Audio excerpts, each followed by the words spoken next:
The Mutual Broadcasting System presents The Mysterious Traveler, written, produced, and directed by Robert A. Arthur and David Cogan, and starring tonight two of radio's outstanding personalities, Frank Reddick and Jan Miner, in an original play titled Death Has a Cold Breath.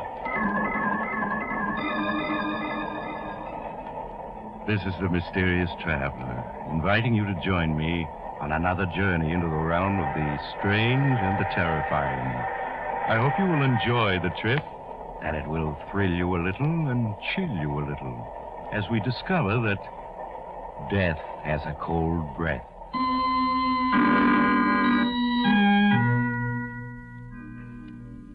Your name is Andy Marlowe. Once you were a very successful publicity agent. But this morning, as you slouch behind your big mahogany desk, you feel terrible. You're nursing a hangover. You're worrying about the IOUs you've been passing out the last few months to certain rather tough individuals who run gambling houses. You're slipping fast. Your bankroll is gone. Your girl, Julie, who's just as hard and beautiful as the diamond she loves to wear, is looking for greener pastures. And you're on the skids. Unless you come up with a smart idea. You stare at your appointment pad with bleary eyes. The first name on it is Harold Farrington. Harold Farrington, the matinee idol of 20 years back. Now he's a has-been ham. You almost tell your assistant to send him away, but you change your mind and have him sent in. Andy, old boy, you're looking splendid. I just got back from Florida. Thought I'd drop in and say hello. Sit down, Harold, and cut out the hot air. You haven't the price of a trip to South Jersey, much less Florida, and I know it. Always bluff and direct, Andy. That's what I like about you. Yes, it's embarrassing to admit it, but I am financially substandard at the moment. If it's a touch, Harold, the answer is no. I wouldn't dream of asking you for a loan, Andy. I want to retain you, to enlist your services to put me once again on the front pages. Remember 6 months ago, you dreamed up that idea of a national theater that I hope to found? That got me nice headlines, Andy. Yes, but you didn't get a job out of it. I'm going to be frank with you, Harold. Of course, old man, of course. The only way you'll ever work on Broadway again is to get a job in the street cleaning department. Andy, but I know you're only joking. Just remind the public of me and the women will clamor to see me again. I've always had success with the women, you know. The answer is no. I like to get paid for my services. But you will, Andy. 6 months ago, for your last campaign, I made you sole beneficiary in my will. You'll collect when I die. Sole beneficiary in your will. What a laugh. I think I fell for your line about having trust funds that would pay off when you died. I checked up later. You don't even own a spare suit of clothes. I admit I exaggerated. I confess it. Oh, that's mighty white of you. However, this might interest you. A letter that was forwarded to me last week. Read what it says. 6 pages in a woman's handwriting, reeking with gardenia perfume. Phooey. It's from a wealthy widow in Boston. 25 years ago, she was an admirer of mine. Her name is Abby Wilson, Mrs. Abby Wilson, and she's worth $500,000. Harold, you bore me. So does Mrs. Abby Wilson. Now get to the point, will you? I am, Andy. She's ill, slowly dying. And having read about my plan to start a theater which I would run in the interests of a free, untrammeled stage, she decided to make the dream possible by leaving me all her money when she dies. Now, don't you see, Andy, that will of mine is now worth something. When Mrs. Abby Wilson dies, I'm a rich man. Pipe dreams, Harold. She's probably a crackpot in an old lady's home. And to show you what I think of your will, in which I'm sole beneficiary, let's see, it ought to be in this drawer here. Yeah, here it is. Now, watch, Harold. There's your precious will where it belongs, in the wastebasket. Now, get out of here, you old has-been. I'm busy. Your exasperation finally has gotten the better of you, Andy. You kick Harold Farrington out. Then, Feeling worse than ever, you slump in your chair again. You're still slouched there half an hour later when the telephone rings. Hello. Hello, darling. Oh, hello, Julie. My. The Wonder Boy sounds as if he had a hangover this morning. Oh, I'm all right. Just catching a little cold, that's all. Oh, then you'll probably be glad to have me break our date for tonight. Break our date? Yes. I won't be able to make it tonight, Andy. So sorry. Why won't you be able to make it? I've had those tickets for weeks. I'm flying out to the coast at midnight, sweetheart. Bill Wentworth is throwing a really big house party, and then a cruise on his yacht afterward. What? He phoned last night to invite me, and I accepted. Julie, you can't walk out on me like this. Just because Wentworth has money. And you have charm, Andy. But the charm's been wearing a little thin lately. And so has your bankroll. So goodbye, darling. See you around. Julie, wait. Hard-boiled little gold diggers. I'll get another bankroll somehow. Then she'll come running back. I know Julie. For a moment, Andy, you daydream about being rich again. But you're rudely interrupted by the sound of an argument outside and your office door opens. Hello, Marlowe. Your office boy didn't want to let me in, but I persuaded him I had business with you. Oh, hello, Rocky. I'm glad you dropped in. Yeah. I've been planning to get in touch with you. I've got a big deal in the fire. Huh? Yeah, gonna get a big fee out of it. Well, I hope you do, Andy, for your sake. So, Rocky, I just wanted to ask you if you could just wait a few days on those IOUs. I'll really be flush. Well, nobody ever said Rocky Smith wasn't a reasonable man. What's your idea of a few days? Well, naturally, I don't get my fee until my client begins to see himself in the headlines, so... Well, how about 60 days, Rocky? Huh. Because I never got past the 8th grade, Marlowe. But 60 seems to me considerably more than a few. I'll let you have 3 days. And that's all. When he's gone, you hastily pour yourself a drink, Andy. Just then your telephone rings. You let it ring. What can it be but more bad news? Finally, the ringing gets on your nerves. You answer it. Hello? Hello, is this Mr. Andrew Marlowe? Yes, this is Marlowe speaking. Well, my name is Phelps, Mr. Marlowe. I'm calling from Boston. Yes, Mr. Phelps. Well, Mr. Marlowe, I'm very anxious to contact Mr. Harold Farrington. I believe he's a client of yours. Well, you could call it that. Yeah, he was here.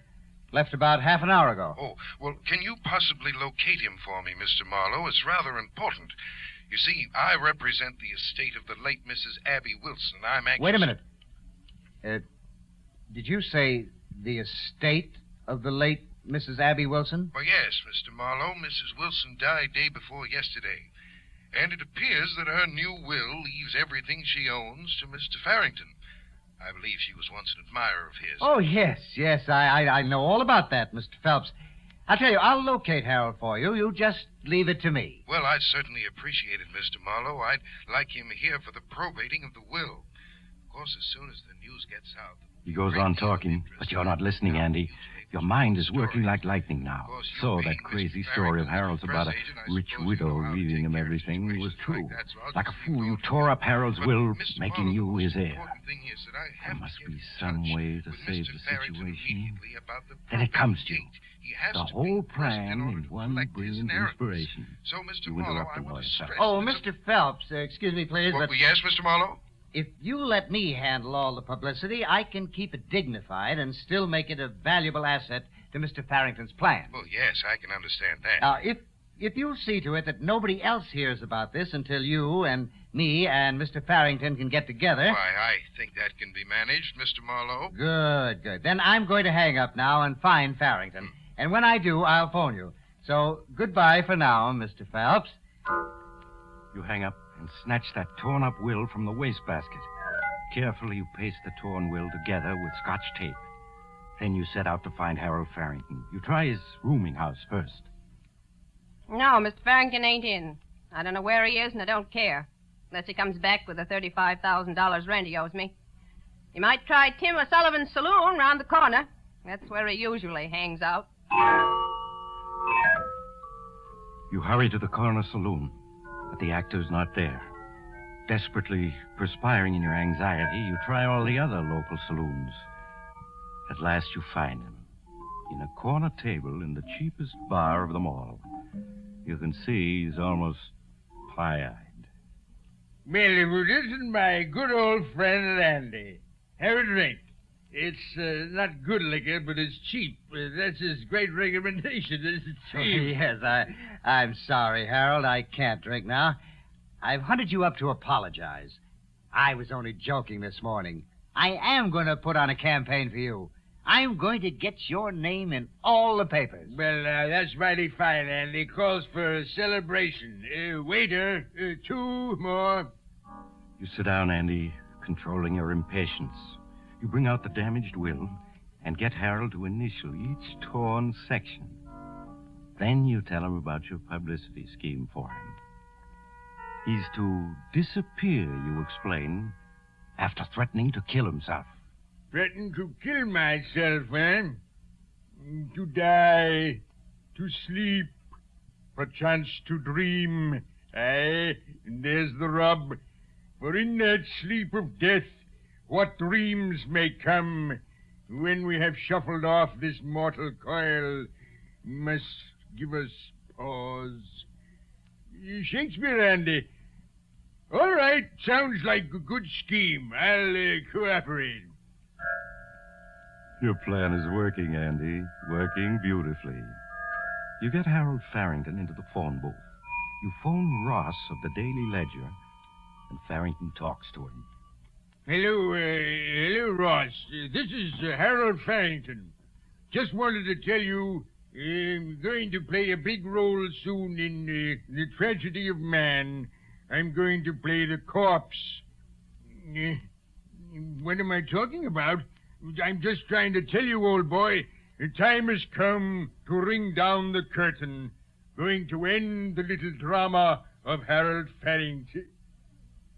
Hello. Andy, how do you like that? He said I was drunk, and he hung up.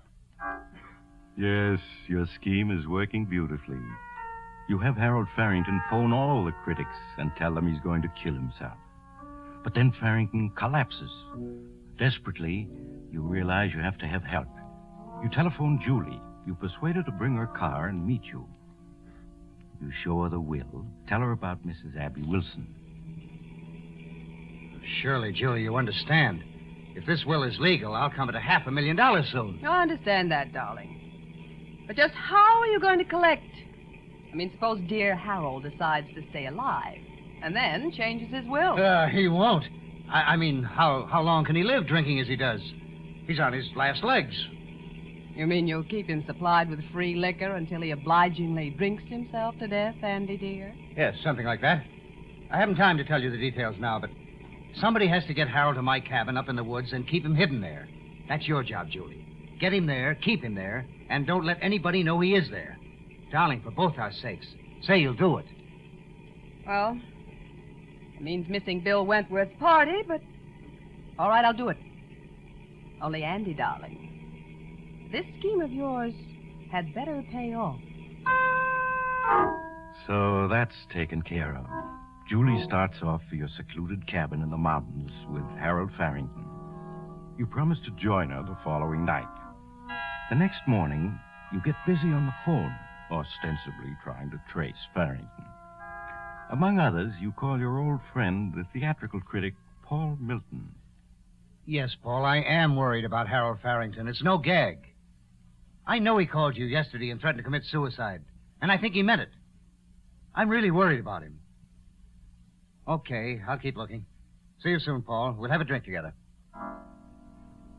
Paul Milton's skepticism is typical, and it's just what you want. Last of all, you call another old friend, Captain Harry Banning, in the Bureau of Missing Persons. Oh, now, Harry, I'm not trying to drum up a story. Farrington really is missing. I want you to put out a missing persons notice on... Well, if that's the way you feel about it, I'll have to find him without any help from the police. You hang up, and you're pleased, Andy. Very pleased. That evening, you catch the train for the little town of Ridge Gap, where your cabin is located. At the Ridge Gap station, you slip away into the darkness without being noticed. It's bitterly cold, but you walk the 2 miles to your cabin. There you find Julie and Harold Farrington having a drink in the living room. After the necessary greetings, you waste no time in getting down to business. Well, kids, we're rolling. The editors are beginning to believe in your suicide, Harold. Andy, I'm not so sure that the suicide is a good publicity angle. The more I think about it... Of course it's a good angle. Isn't it, Julie? Why, of course it is, Harold. Why, it'll get the critics to writing long, appreciative articles about you. The kinds of thing the producers all notice. Well, maybe, but I still think... Harold, you hired me to do the thinking. Now, listen. You write me a long letter of farewell. Understand? A letter of farewell. Well, I could do that with the quotations from my great plays, Macbeth, Hamlet. That's it, Harold? Yes. I'll take the letter back to New York with me. I'll call all the critics. I'll get a couple of them to rush up here with me. Now, just before we get here, you take 1 sleeping tablet. Then pretend to be unable to wake until we've worked over you for at least half an hour.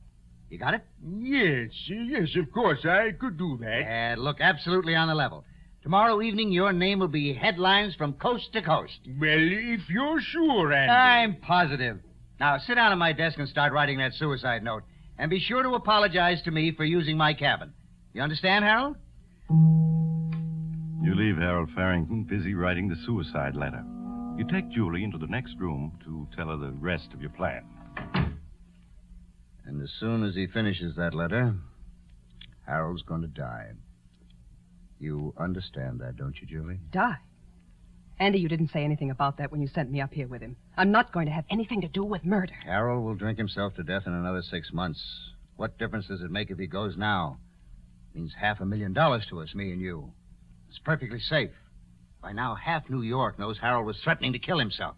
You go on If he married talking, you, persuading you'd her. be rich. And when you All want to putting up be, a you little can act be for only a few very, days. very Maybe persuasive. a few hours. At last, Julie gives in to your scheme. All right, Andy, I'll do it. But let's get it over with quickly. You go back into the living room. Harold has finished writing his farewell to you and the world, and he's reading it aloud with great self-appreciation. Out, brief candle. Life's but a walking shadow, a poor player that struts and frets his hour upon the stage, and then is heard no more. Oh, there you are, Andy. Listen, I think this is rather good. He begins at the beginning and reads the whole letter to you. It's what you want, exactly. As he reads, you busy yourself fixing him a drink. And into the drink, you pour the contents of a small bottle. Harold Farrington finishes his letter and waits for your applause. That's splendid, Harold. Simply terrific. It nearly made me cry, just listening to it. I think without undue modesty, one could say it's good theater. Oh, is that a drink for me, Andy? Well, it isn't for anybody else, Harold. Thank you. I've earned this drink. Well, bottoms up. He drinks, and in 5 minutes, it's all over. For one last instant, he stares at you accusingly, then his eyes close, and he falls forward on the desk. He's dead. Perfect, Julie. Couldn't have worked out better. Oh, now what, Andy? Back to New York and come find him tomorrow or the next day? No. It's all going to be settled tonight. Tonight? Yes. There's a very special reason why. I owe some money. But tomorrow I've got to be able to prove I can pay it from the inheritance. Now, we're going to drive to Ridge Gap, have dinner, and pretend we're on our way up here from New York. Then we arrive here, find Harold dead, and phone the sheriff. That's all there is to it. Andy, now wait a minute. What is it? What time is Harold supposed to have died? Well, sometime last night when I was in New York. That's impossible. His body, it'll still be warm when the sheriff gets here. The sheriff will know that Harold must have died this evening. Yeah, that's right. I forgot that. I can't wait till tomorrow. Just can't. I got it. What? It's cold out. Only about 15 above zero. Yeah. We put Harold out on the terrace, chair and all, for half an hour. And then he'll be cold, plenty cold. It seems as if he died hours ago. Swiftly, you and Julie lift the chair in which Harold Farrington sits. You carry it out on the terrace in the bitterly cold wind. There you leave Harold to cool a bit. Back in the house, you set everything straight, remove all evidence of Julie's having been there. You wait half an hour, 45 minutes. Then you carry Harold back in, chair and all, and pose him properly in front of the desk where his touching suicide note waits. The picture is perfect. Cold enough now. Feel his forehead. He's like ice. Yeah. That's because he died last night, my dear. Now let's go. Have dinner at the village. Make sure we're seen. Then come up here and discover Harold. Your program goes off without a hitch, Andy. In the village of Ridge Gap, you make sure witnesses see you eating. You tell the waitress you're just on your way to the cabin. Then you drive up and find poor Harold's body. In half an hour, the sheriff is there with the coroner. The sheriff looks around, listens to your story, reads the letter Harold so obligingly wrote, and nods. Yep. Certainly is plain enough story, Mr. Marlowe. Poor fella, down on his luck, decided to end it all. You say you gave him a key to this cabin 6 months ago? Yes, that's right, Sheriff. 6 months ago, I did a publicity campaign for him, and he used to come up here to work out our plans. I gave him a key then, and he kept it. And poor Harold crept here to die in hiding. That's how it goes. Well, I guess there's no use our hanging around any longer. Poor fella's stone cold. Means he died last night or this morning, I guess. Well, Doc, let's phone Williams, the undertaker, and get this over with. I guess we better wait a mite before we call the undertaker, Sheriff. Wait? What for? There's something a bit peculiar here. Peculiar? Well, what do you mean, Doc? Let's feel this fellow's forehead. Mighty cold, isn't it? That's right. Cold as ice. Shows he's been dead quite some time. Yes, everybody knows that. It's in every detective story. His forehead was as cold as ice. Wish I had $1 for each time I've read that. Yes, but I'm afraid you don't get my point. You see, a dead body can only cool off to the temperature of the room it's in. Oh, well, what are you getting at? Just this. I took the temperature of this suicide. His body temperature's only 45 degrees. 45 degrees? That's right. Well, how could that be, Doc? This room is 70 degrees. Tain't possible. Andy. Be quiet, Julie. You're right, Sheriff. It isn't possible. Unless this suicide walked outdoors and practically froze himself, he came back in, sat down, and waited for us. And I don't think he did. What you're saying, Doc, is, it's not suicide. It's murder. And I reckon we got the murderers right here in this room with us. Well, folks, how about it?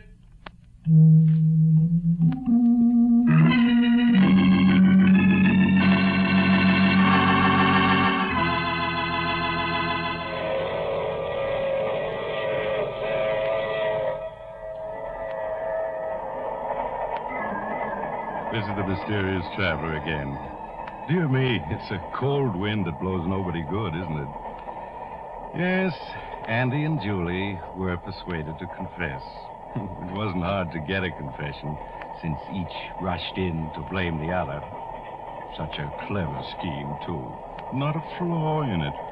If only Andy hadn't been in such a hurry to cool the corpse off. The moral is, never rush a corpse. Let it take its own time, even if it kills you. Oh, that reminds me of next week's story, The Hot Seat. It's about a dim-witted fellow with but one thing in mind, revenge. However, his weapon was not the knife, gun, or poison. It was... Oh, you have to get off here. I'm sorry. But I'm sure we'll meet again. I take this same train every week at this same time.